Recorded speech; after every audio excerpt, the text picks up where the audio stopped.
The Fat Controller sat in his office listening to the noise outside. The passengers were angry. The station master came in. "There's trouble in the shed, sir.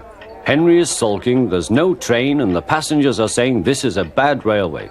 "Indeed," said the Fat Controller, "we cannot allow that." He found Gordon, James, and Henry looking very cross. "Come along, Henry, it's time your train was ready." "Henry's not going," said Gordon. "We won't shunt like common tank engines. That was Thomas's job. We are important tender engines. You fetch our coaches and we will pull them. Tender engines don't shunt." "Oh, indeed," said the Fat Controller. "We'll see about that. Engines on my railway do as they are told." And he hurried away to find Edward. The yard has never been the same since Thomas left to run his branch line, he thought sadly. Edward was shunting. "Leave those trucks, please, Edward," said the Fat Controller. "I want you to push coaches for me in the yard." "Thank you, sir, that will be a nice change." "That's a good engine, off you go then."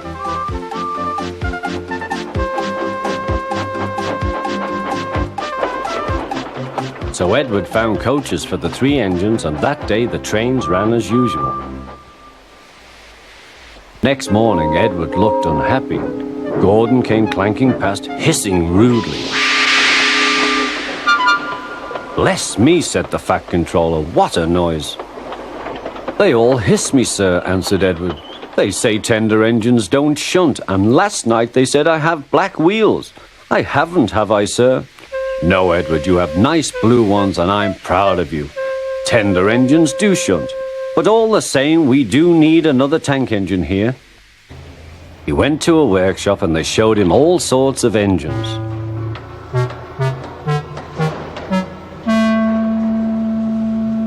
At last he saw a smart little green engine with 4 wheels. "That's the one," he thought. "If I choose you, will you work hard?" "Oh, sir, yes, sir."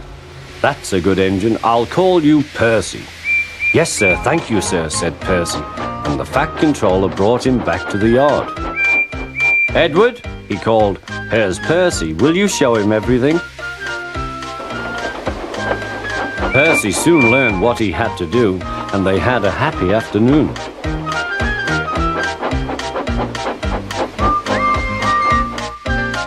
Then Henry came by, hissing as usual.